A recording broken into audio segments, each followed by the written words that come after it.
In Walmart's Who'Knewville, everyone ready their cart. Amazing Black Friday deals are about to start. Online and in the app, such great deals to explore. Everything you love from tech, toys, and more. The days to save and the ones to remember. It's only the 25th to the 30th of November. Set your alarms. Don't miss out. These deals are epic, without a doubt. The Who's are all ready, but are you? Walmart Black Friday deals await. Who knew? 'Tis the season for all your holiday favorites, like A Very Jonas Christmas Movie and Home Alone on Disney+. Should I burn down the joint? I don't think so. Then Hulu has National Lampoon's Christmas Vacation. We're all in for a very big Christmas treat. All of these and more streaming this holiday season. And right now, save big with our special Black Friday offer. Bundle Disney Plus and Hulu for just $4.99 a month for 1 year. Savings compared to current regular monthly price. Ends 12/1. Offer for ad-supported Disney Plus Hulu bundle only. Then $12.99 a month or then current regular monthly price. 18 plus terms apply.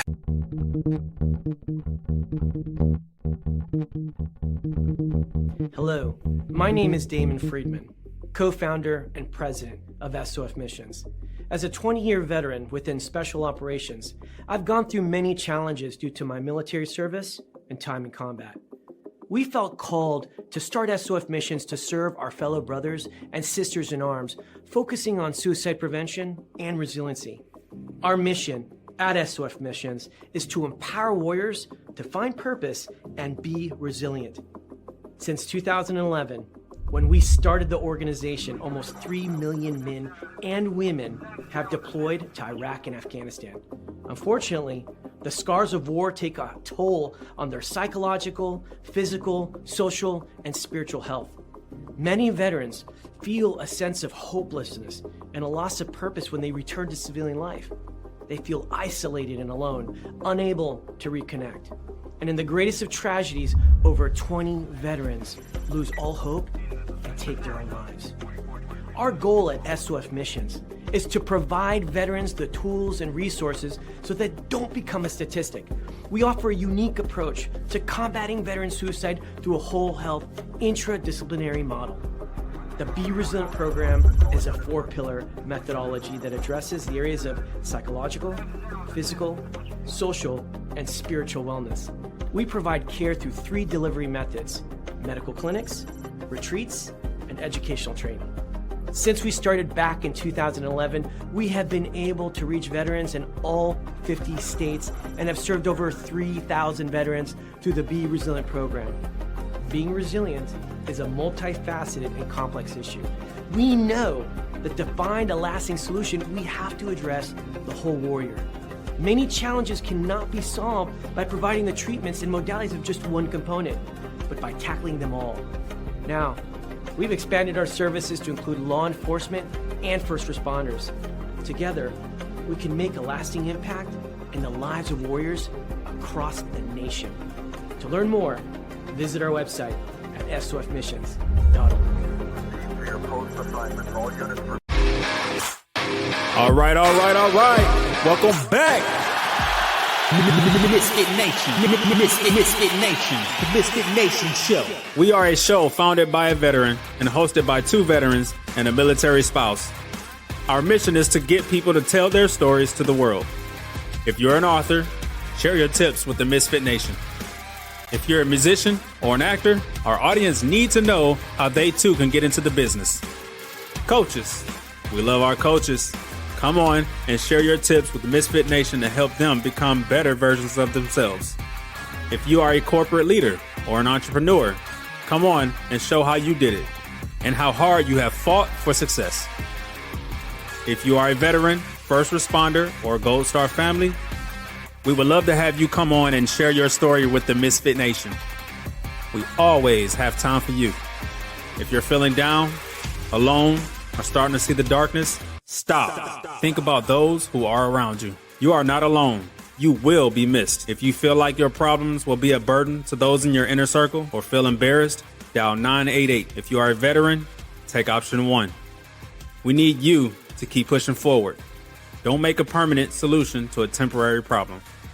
If you are a new listener, welcome to the Misfit Nation Show. Be sure to subscribe to our show on your favorite podcast app. Also on our YouTube channel at @the_Misfit Nation.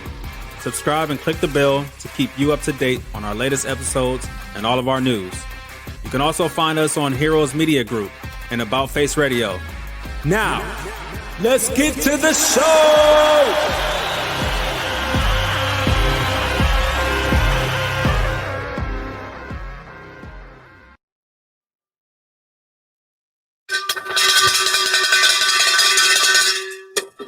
All right. Welcome back to the MisFitNation Show. It's our Sunday after dinner edition. I know you guys can be doing something way different than this, but you choose to fly with us. Thank you for racking up your freaking flyer miles, and go Irish. Tonight, we have a great guest. Joining us now is journalist, novelist, and writing coach, John DeDakis. He's a former editor of CNN's The Situation Room with Wolf Blitzer. During his 45-year career in journalism, he was a White House correspondent during Ronald Reagan's presidency. That's pretty awesome. He is the author of six award-winning mystery suspense thriller novels. Plus, he's a manuscript editor and motivational speaker. His specialty is helping wannabe writers become published authors. He also inspires people struggling with grief to use writing as a way to find healing. So without further ado, let's welcome John into the Misfit Nation. Welcome, John. Thank you very much, Rich. It's good to be here. It's great to have you here on this Sunday night, Labor Day weekend. Hope you're having a great weekend, and thank you for taking some of your time to hang out with us tonight. You're welcome. Thank you.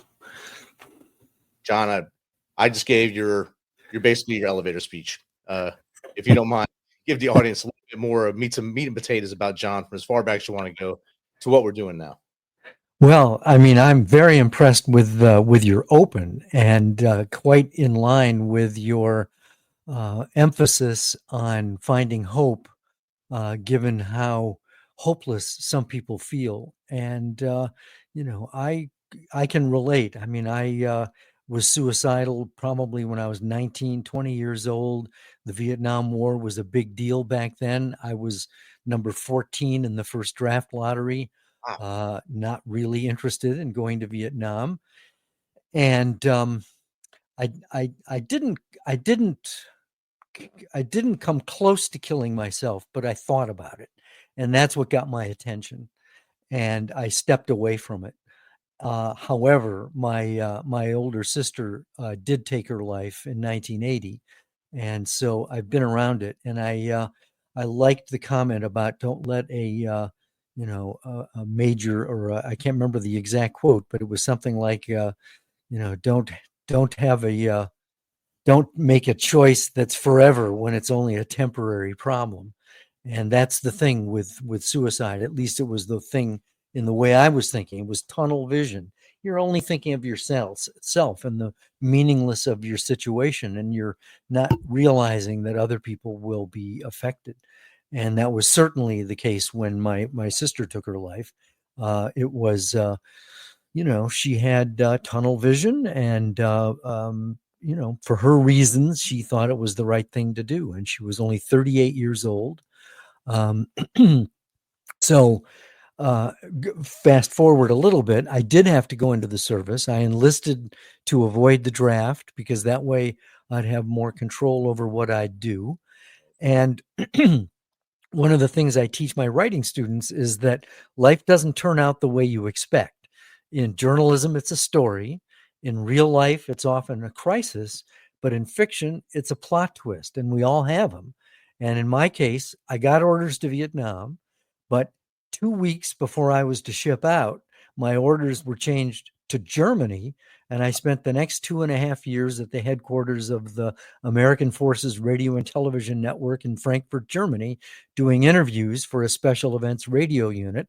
And the first interview I was assigned to do was with this guy named Alfred Hitchcock. Oh, wow. Maybe you've heard of him. And that was a mentoring moment because my boss, Herb Glover, he used to work at CBS with Walter Cronkite. He could have done the interview in his sleep, and he trusted this kid not to screw it up. And what I discovered was what I was good at and what I loved. And when you put those two things together, you've got some purpose and propulsion in your life. So I got out of the Army, went back to the University of Wisconsin, got a degree in journalism. And that's what I did for 45 years before I started writing novels. Wow. big name drop there with Alfred Hitchcock. All right. Throw that out there real quick. It's all downhill from here, man. I mean, I accidentally downloaded one of his novels the other day on my Audible. Just hit the wrong button, and now I have it on my Audible, so I'll be reading it here soon.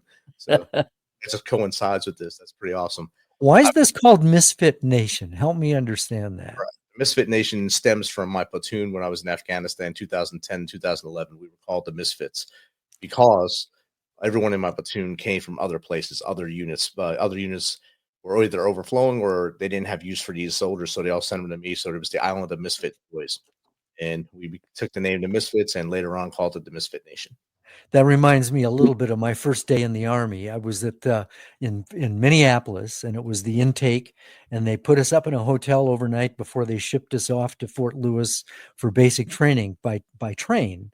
And my roommate that night was this black guy. And of course, I come from Lily White, La Crosse, Wisconsin. So this was my first experience with an African-American. And I was, chatty guy. And I said, so what'd you do before you went in? And the guy says, man, I was pimping. And I go, I'm in the Army now. Yes, you are. Wow. That's outstanding. You got to be in the White House with Ronald Reagan. How was that? That was a great experience. I mean, I had always wanted to cover I actually wanted to be president back when I was probably 13. And I held that plan for probably 5 years. And for the good of the nation, I went in a different direction. But, I was always interested in politics. And so, covering the White House was the next best thing to being president. And it was a great experience. And I probably the biggest takeaway was that I discovered that it is an adversarial relationship. No matter who the president is, they don't like their press coverage because it's the press secretary's job to make the president look perfect. It's our job as reporters to find out what's really going on. And so that just sets up, the conflict. Was that the only president you were in the White House with, or did you get any more? That was the only president I covered. I did cover Ford when he made a brief visit to Mackinac Island in the summer of '75. But I wasn't a White House correspondent at the time. I just happened to cross paths with him. And I interviewed Jimmy Carter after he left the White House. Wow, that had to be impressive too. I always tell people he has a bad rap as a president, but an awesome rep as a human being. He did so much after the presidency that you can't match him. You can't match what he's done after. It's amazing what he's done and the people he's helped. Yep, exactly. You talked about how the press corps is supposed to bring out the truth from the White House. The White House is trying to dodge that. How is Ronald Reagan with that? He seemed like more of he had that actor background, so he had that kind of comedic in him, but he also had a good stage presence and it seemed like he could go back and forth with people. How was he in that? He was really affable and very approachable. And you're right. He had a great sense of humor. And, say what you will about his policies, but, as a person, he was very engaging and, he was able to reach across the aisle to the Democrats. Nowadays, that would be considered treasonous, literally treasonous. And so I think that he gets a lot of points for being the kind of person he was. He was, he wasn't necessarily a detail person, but he knew how to delegate and he knew, what he wanted. And so, we are in a different territory now. We're in a way different territory. It's hard to see how it's so divided. The only person you see going across the aisle right now is Fetterman from Pennsylvania. And that's one that you wouldn't think would do it. But he's the only one that kind of stays down the middle right now. And it's kind of nice to see that a little bit. Yeah, it really is. And I don't know how long it's going to take before we get back to something like that. And I think that's why our country is so great, that we work together to find a way to solve the problems for everybody. Right. I want to get into more of the stuff you've done. I mean, Alfred Hitchcock blew my mind on that one, but but now you have 6 novels out there, six books you brought out there, and political thrillers, and you write your lead character is a woman in most of them, is what I believe, right? Yes. So why did you choose that? I didn't set out to write as a woman and in any kind of a calculated way. When I started playing around with writing fiction, someone suggested that I should write in a way that stretches who I am. never been a woman, at least not in this life. So I gave it a try, and I discovered that emotions are not gender specific. We all have the exact same emotions. It's just that the women in my life are more willing to share their emotions, and they're more articulate about the emotions they share. So I wrote as a woman, and then I worked at CNN for 25 years. And so I was around young women in their early to mid 20s who would tell me what it's like to be a woman.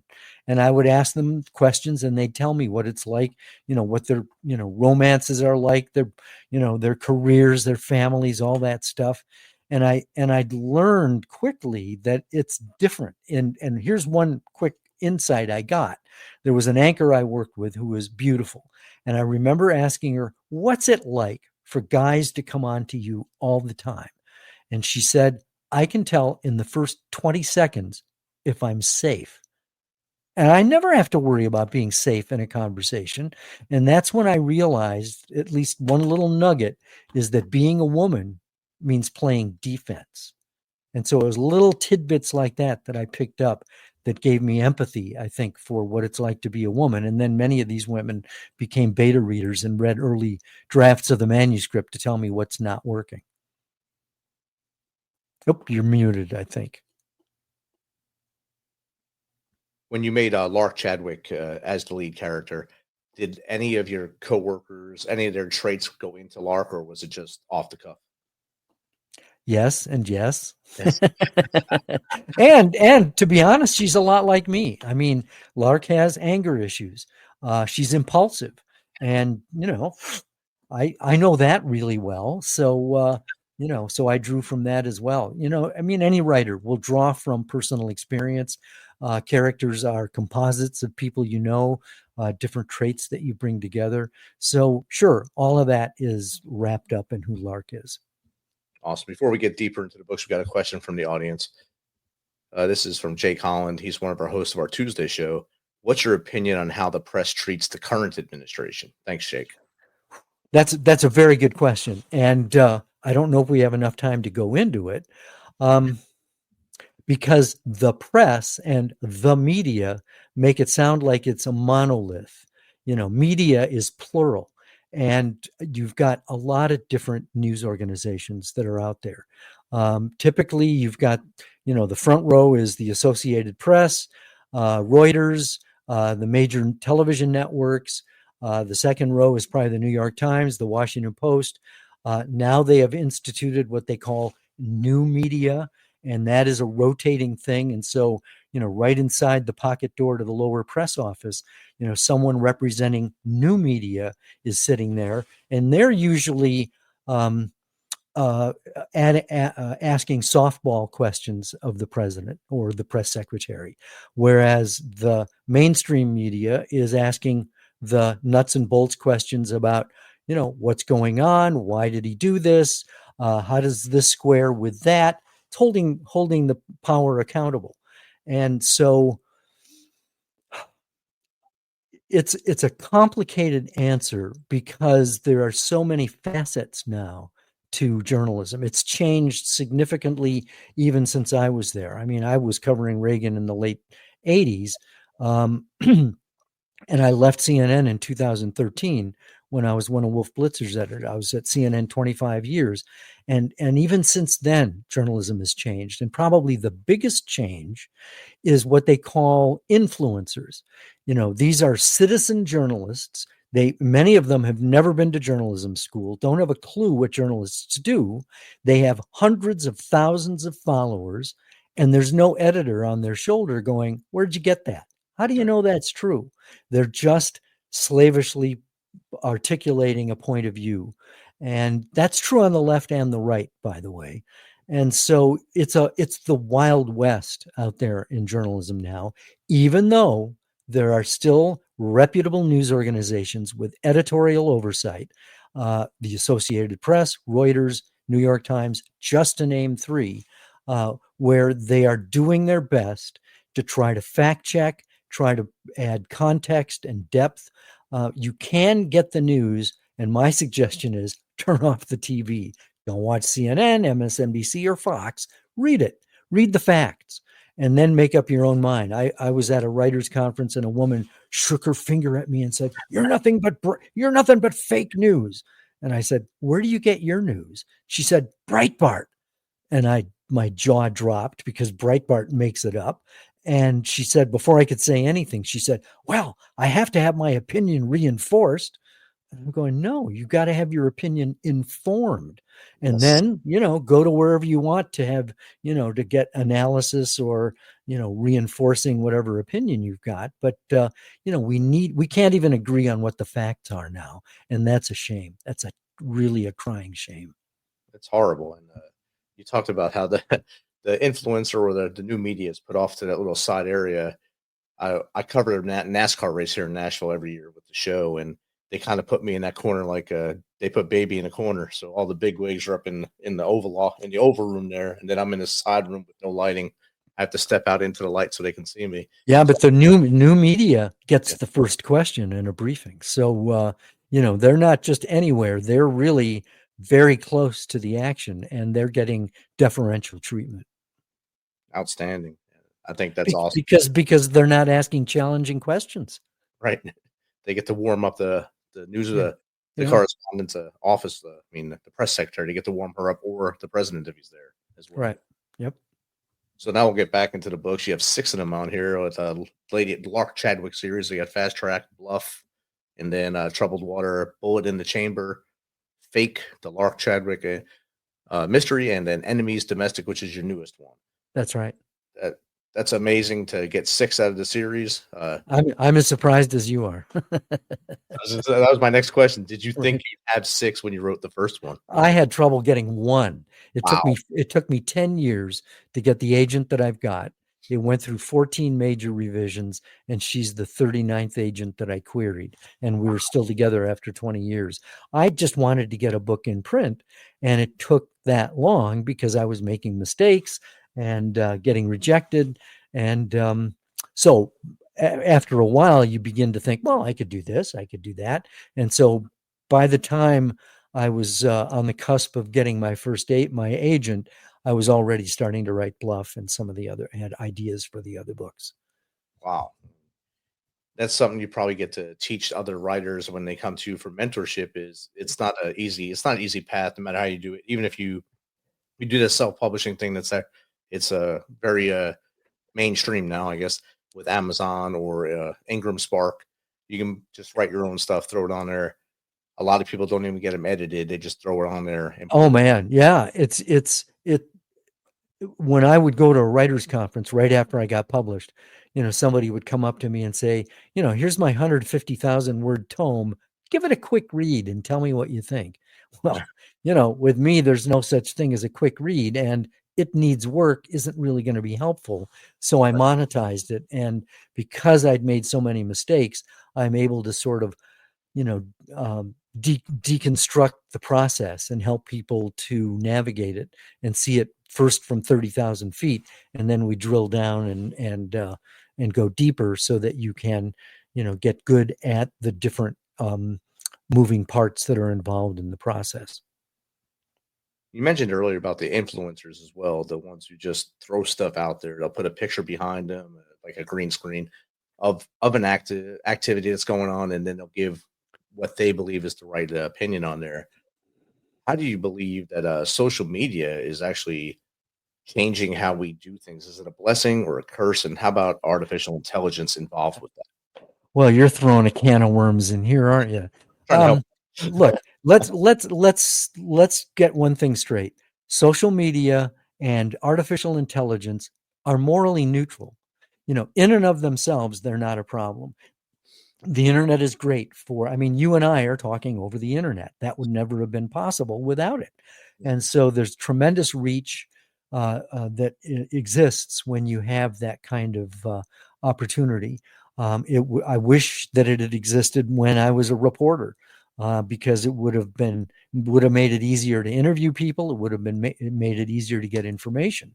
The problem, of course, is that it's full of, for lack of a better word, BS, falsehoods. There are lies out there. And so it's hard to really know what to trust. And artificial intelligence, it's here to stay, but there are problems with it. People use it for selfish means. They use it for to create deep fakes that will influence voting in a dangerous way, because people will be led to believe things that are true that are not true. It uses up a tremendous amount of resources. They have to build these huge data centers that just suck all the electricity, off the grid in order to maintain this. But it's also valuable as a research tool, as a way to, write your dust jacket copy, to do structuring and research and stuff like that. But it's not really a replacement for creativity, because it doesn't know you, and it can't draw from your own personal experiences. So it's a blessing and a curse. That's a good answer on that one too. And social media people will say that's a blessing and a curse across the board. When we were deployed, and I think my last deployment was Facebook and all that stuff was on fire, and people would blame that for marital issues. Yeah. Facebook was the cause of all evil. It's the devil. It's this. It's the curse. But then it was also a blessing, because you could just reach out and say hello to your family with the push of a button, instead of standing in line and then hoping you get a connection on the phone. Exactly. And I know that has changed instrumentally how journalists get their news out as well. Even mainstream media, now it's instantaneous. There's no. It's instant. It's really instant. There's no copy room. There's nothing in there to cut it out. They can get their news out there immediately, and then maybe make some changes to it as it goes. But Right. it's now it's in your face. Very much so. And it's a fire hose, and we need to be much more discerning about what we consume. Definitely. I think we've grown too attached to the instant news, and when you don't get it immediately, that causes even more problems. Yeah. Like the other day in Minnesota with the shooting at the church, everyone wanted to know instantaneously who was it, why did that person do it, and what's going on. Let the police do their job. Yeah. Let them understand what's going on themselves, because they can't answer the question. Exactly. Yeah. We got to let some time elapse in order to find out what's going on. All right, now we're going to a harder question. These have been pretty hard, man. I've been trying to give you the harder, soft ones now. Now I'm going to get this one. Okay. Your fourth novel is more personal to you, Bullet in the Chamber. Yeah. It deals with your son and what happened with him with his heroin overdose. Why would you want to tackle that, something such as painful as that, into your book? And how did that work going in there? I can't say that I wanted to do it, but writing, I think good writing comes from a place that's very deep, and it comes from a place that's personal. And it goes all the way back really to Fast Track, which was my first novel, because that's based on a car train collision I witnessed as a kid. 9 years old, 3 people were killed, including a boy my age. And then my sister's suicide, which is it's basically chapter 1 of Fast Track. I was on the scene that day. And so you write what you know, and it was a catharsis. And so now that I've got a series, grief and loss is part of Lark Chadwick's life, my protagonist's life. So as it goes forward, she's trying to live a life, but she is still burdened by these things. And then let's see, my third novel came out, and my youngest son, Stephen, 22 years old, went missing in 2011. He was missing for a week and was found dead in my car of an accidental heroin overdose. And I went through grief counseling, and that was a great therapeutic experience, but I had to write about this. I had to write. It was just a compulsion, I guess you could say. And so I used the story of Stephen's disappearance as a subplot, as part of Lark's life. Someone close to her has something similar happen. And so that makes the story more authentic, and while at the same time being a catharsis and therapeutic for me, the writer. So I guess I was just compelled to do it. I mean, you got it out there, and it's probably by putting that story in there, even though it's a fictional book, the reader can think about it and say, this could happen in my family. What would I do at this time, and how would I react? And that's how fiction creates the nonfiction world as well. You can see what's happening in the fiction and say, well, that I can understand that's happening the way the words are put in there. Exactly, because what you're doing is that you are helping the reader get inside the life of your character, of your protagonist. And that's one of the strengths of fiction, I think, because there's that freedom to really get deep inside that character and empathize and experience and in a sense live vicariously. We are pretty good at trying to be risk averse, but we can live vicariously through a character who is in a dire situation, and we can kind of figure out, well, what would I do? And I think that in a sense informs us and gives us maybe some empathy for other people as well. Definitely does. And we got another question in the audience. I think this goes right along with the question I just asked you, but written in a better way, I think. What was the hardest part about translating your real life grief into fiction without it feeling too heavy or personal? And that's from Rotunda. Well, I thank you for the question. And I don't know if I succeeded in that because I cried the whole time I was writing Bullet in the Chamber. And I guess that's maybe a point worth making. And that is, it's okay to cry. And I don't want to overgeneralize, but I think women get it. Crying is an emotional safety valve, but we men, tend to bottle it up. It's considered weakness, and we need to be strong and all that kind of stuff. And I think that's admirable, but I think it's totally unrealistic at the same time, because by bottling it up, it doesn't really make it go away. It just becomes corrosive. And here's one thing I want to throw out there as a basically just a hunch. Look at all the mass shootings that take place. With one or two exceptions, all of the mass shooters are guys.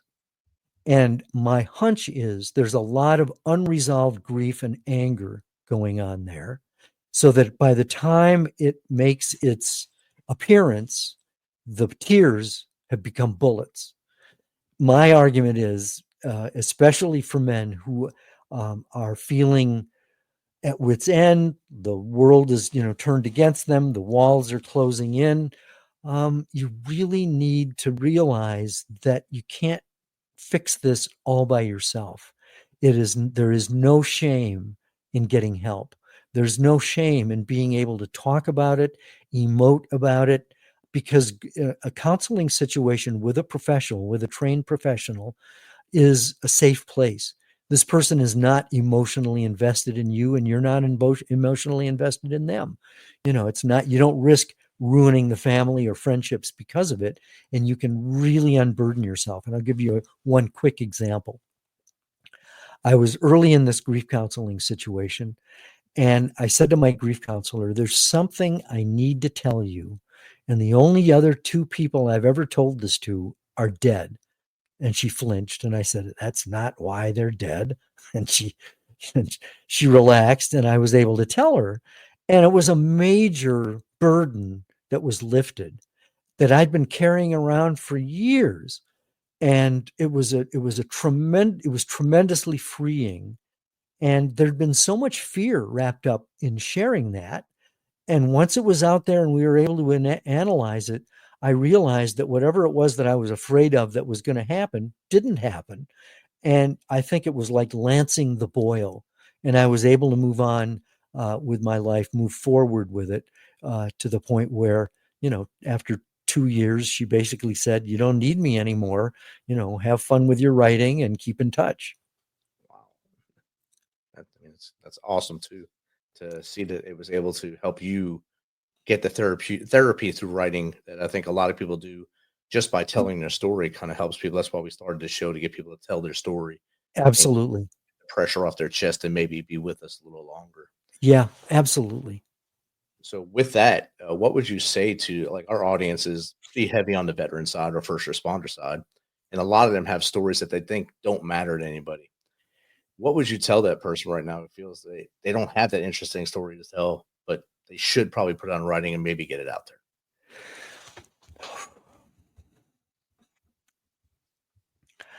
I don't have a prescription that's a platitude for one size fits all.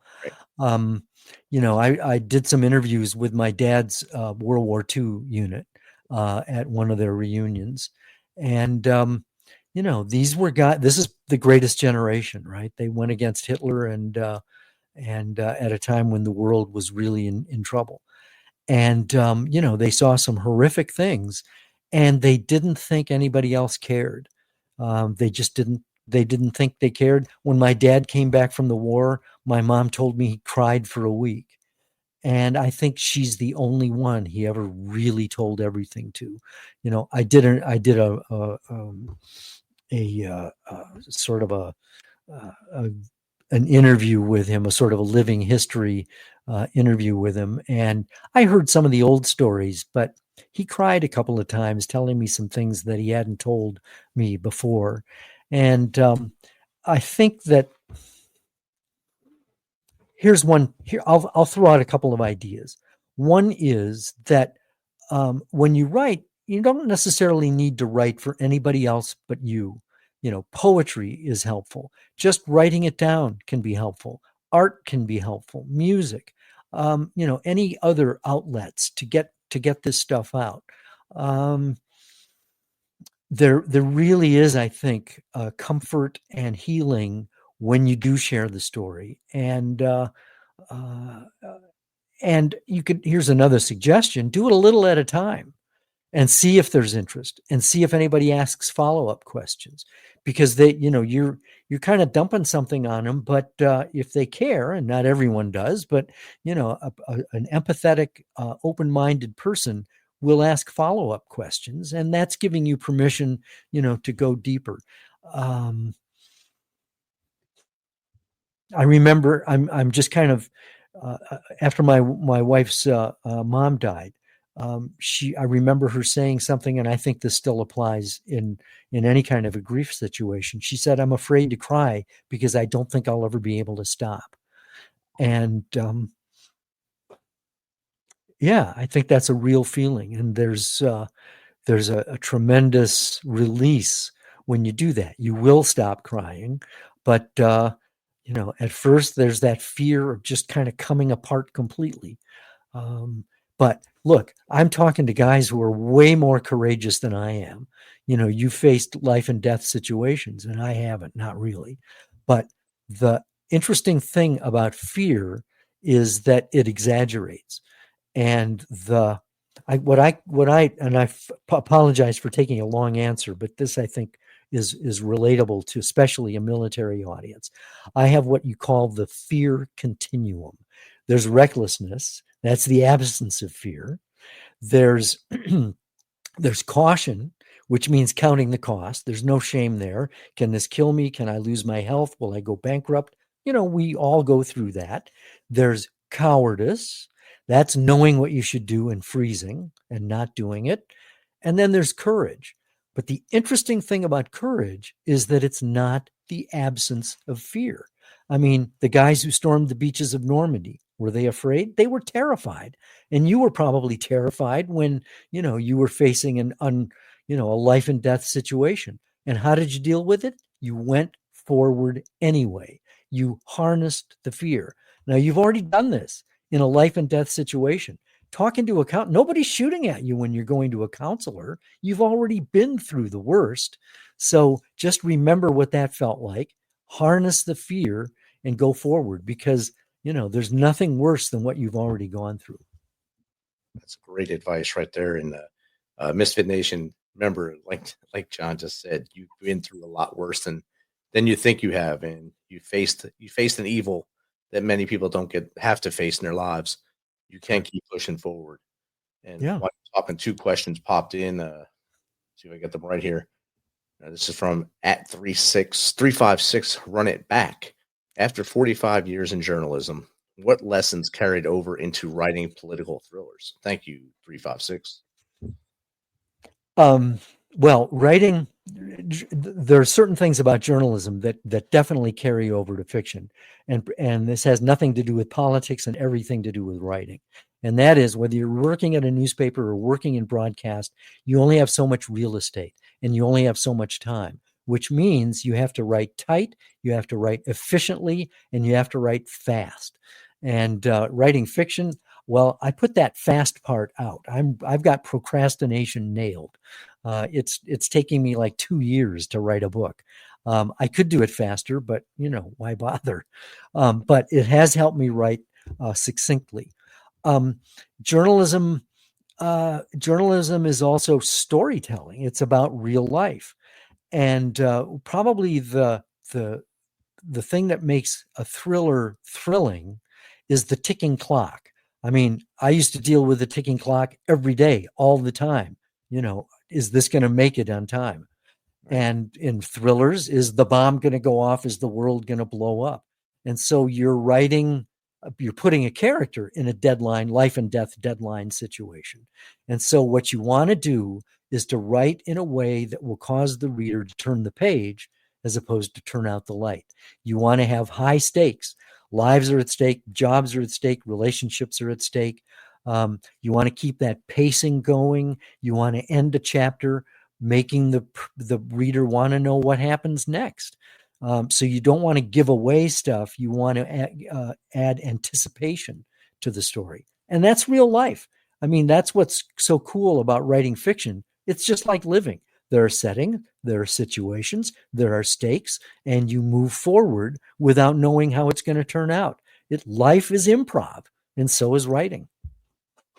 Outstanding. And another question came in, 356. I hope that answered your question. This one's from Pine Tar No. I guess they like the Kansas City Royals or something.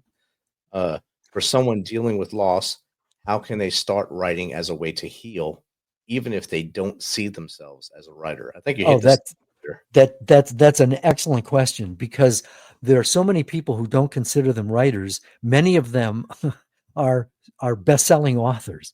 It's the whole imposter syndrome. And if you have put pen to paper, even if you're thinking about your story, if you're, Stephen King says you got to write 1,000 words a day. Great, if you're Stephen King. But for the rest of us mere mortals, how do you feel about yourself if you've only written 200 words a day or 0 over and over again? Exactly. You feel like you suck, you're not a writer. But if you've even ruminated about writing, or you've done any writing, you are a writer. In order to get once you're published, then you're an author. But writing is something that writers do, whether they're published or not. But here's the thing. I would suggest that if you've got the desire to write, then just write. And don't worry about being fancy or being writerly. Just write and let it come from within you. And I suggest here's one writing exercise. Put 10 minutes on a timer and do a job interview with one of your characters. Okay, you haven't even started a novel, you have no clue what you're going to write. Great. Do a job interview. Who are you and why do you want to be in my book? Set your timer, start it, and then record what the voice says that shows up. Just start writing, automatic writing, because a voice will show up. Because writing is like dipping a straw into your subconscious, and asking a question is like taking a sip. And when you start writing, it's coming through your fingers and onto the page. It's bypassing that critical scold editor, saying, you can't write that. Just write it onto the page without judging it, because it's coming from a place, it's coming from real depth. It's coming from personal experiences that you've had, your subconscious. And it's now you've tapped into that, and see how that goes. It'll either be the shortest or the longest 10 minutes of your life. But my hunch is a voice will show up. And if the guy says, I don't want to be in your book, say, why not? Follow up, ask follow-up questions, and make sure you keep the pen moving and don't even lift it up for 10 minutes. See what happens. That's great advice. Now that you become used to help others through editing, what's the most common mistake you see writers make as they try to get through that first book or that first thing they're doing? Well, first-time writers make a lot of mistakes, as do I, and I've been, experienced doing this. Probably the biggest mistake people make is they tell as opposed to show. And it's understandable because especially when you're writing that first draft, it's just tumbling out and you're not worried about dialogue and, any of that stuff. You're just getting it down there. You're telling the story. But in the rewrite, you want to look for a way to make that story come alive and be vivid. And in order for that to happen, my suggestion is get characters talking to each other. Don't worry about, not being good at dialogue, because have you ever had a conversation with someone? That's dialogue. So get people talking, because that gets the characters on the stage and that deepens character and moves the plot along. And you can make it vivid as they are interacting with each other. So backstory, too much backstory is a problem. I'll say one more thing and then I'll shut up. I was at a conference about a year ago, and there were 3 agents who were sitting at a table up in front, and they were listening to the first page of an anonymously submitted manuscript. And their job was to raise their hand at the point at which they would be sending a rejection letter. This is after 1 page. And 2 of the agents were raising their hands simultaneously. And they said, "We liked the character. You were intriguing me. And then all of a sudden you're giving me backstory, all this context, all this stuff that happened years ago. I don't know if that's the story. Put me in the story and sprinkle all that other stuff in as you go." And so that's something I think to bear in mind, because I think if we draw from personal experience, when you meet someone, you don't know their whole story. You find out their whole story by having a conversation with them. And many times that happens over, days, weeks, months, and even years. So, and yet you're still having some sort of a dynamic rapport with them in which something is going on. And so storytelling is like the way we live life, cause and effect. Definitely it is. 100%. We've talked about your 6 books and how you've gone through with the Lark Chadwick mysteries. What are you working on now? Well, let's see. I'm working on a short story for an anthology on yacht rock. Yacht rock is sort of the music of the 70s. And so my job is to take one of the songs of the Doobie Brothers and build a crime story around it. And so the working title is Black Water, which is one of their hits. And so I've put a couple of characters in a situation, and we'll see if the editor goes for it. I have a memoir that is at Kensington right now that is being assessed. I don't know if it's going to get published. I may have to self-publish it, but the working title is Plot Twists, a memoir on writing and living. I've basically identified the pivotal moments in my life that have got me to where I am now. And my wife and I are working on book 7 in the Lark Chadwick series. We worked on book 6 to get together. Most of my books I like to plan, but I also do a lot of seat of the pants writing. But with Enemies Domestic, the most recent one, Cindy and I kind of came up with the idea at the same time, and we talked about it. I would write it, and then she would read each chapter.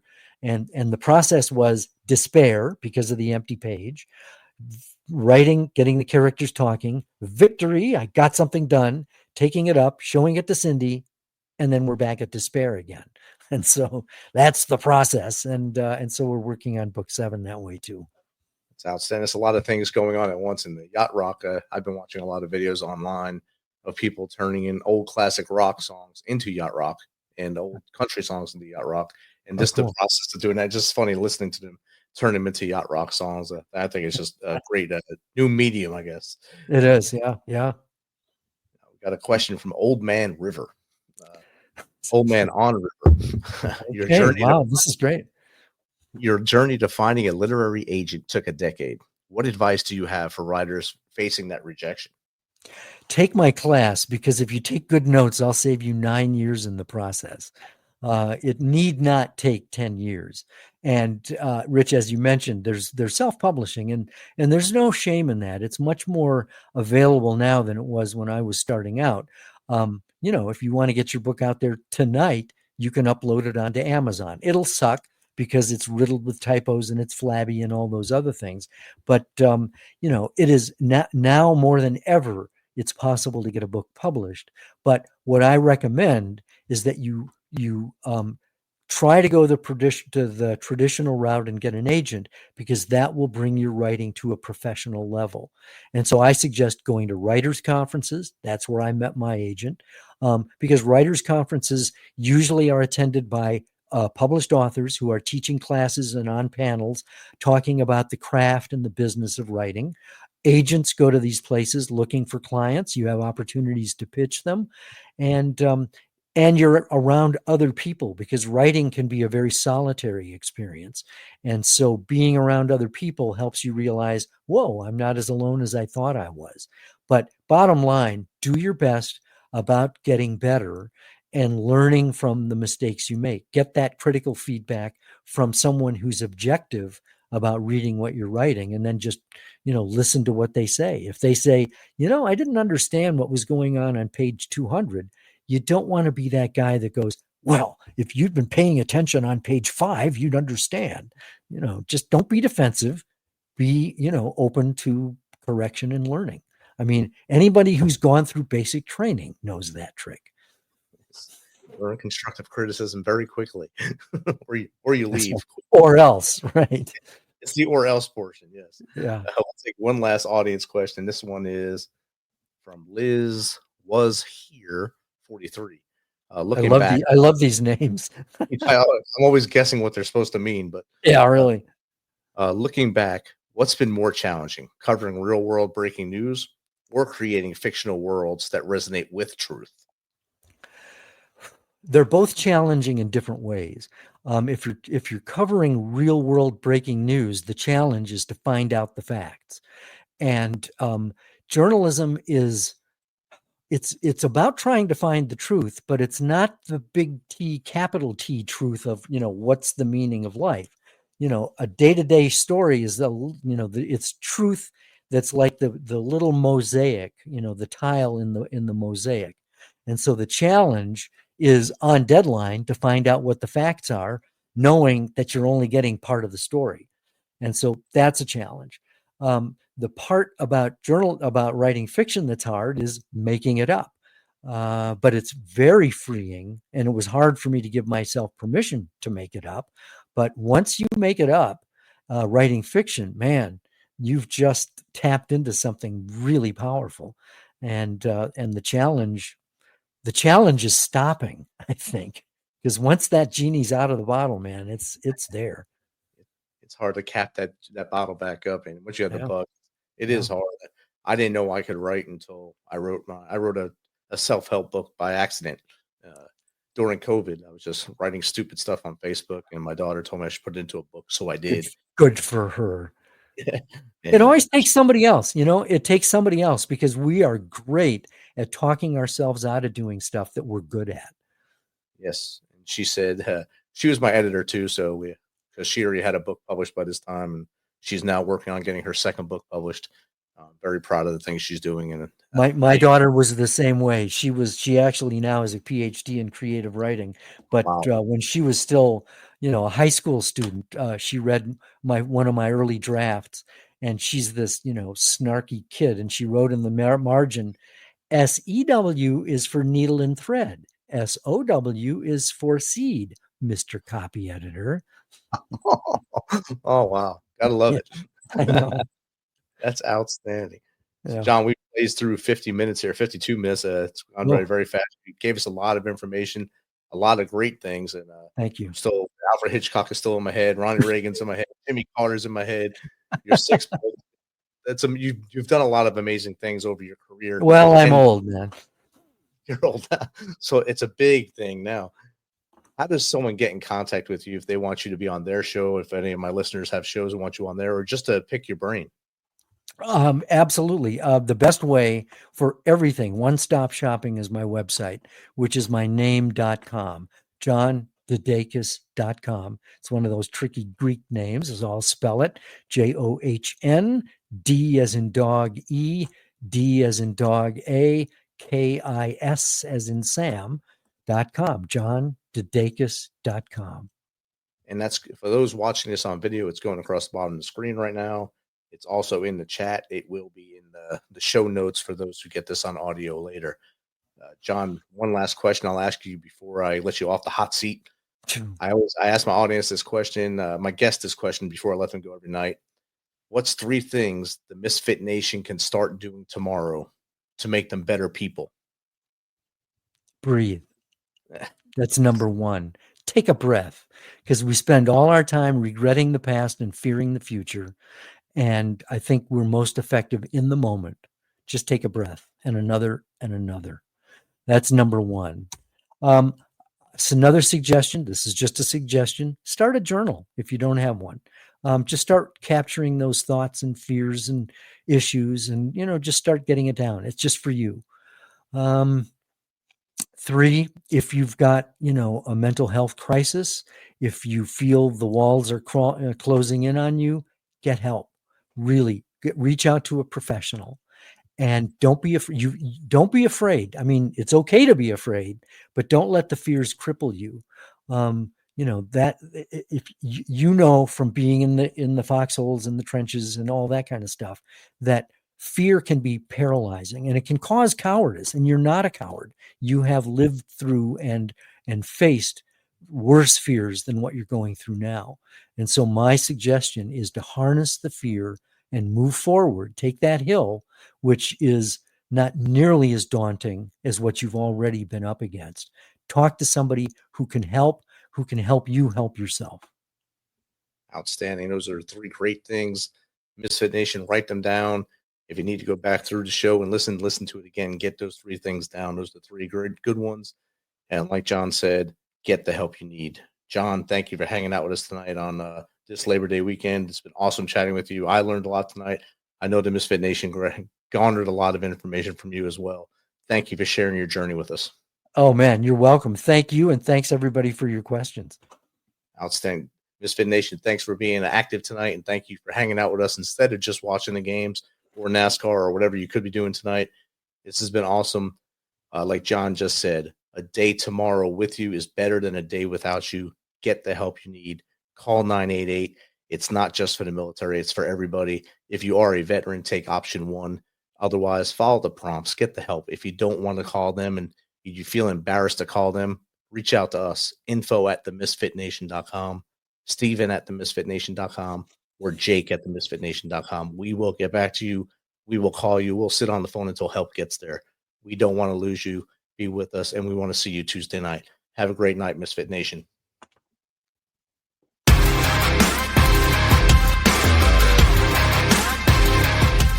Thanks for checking us out and being a part of the Misfit Nation Show.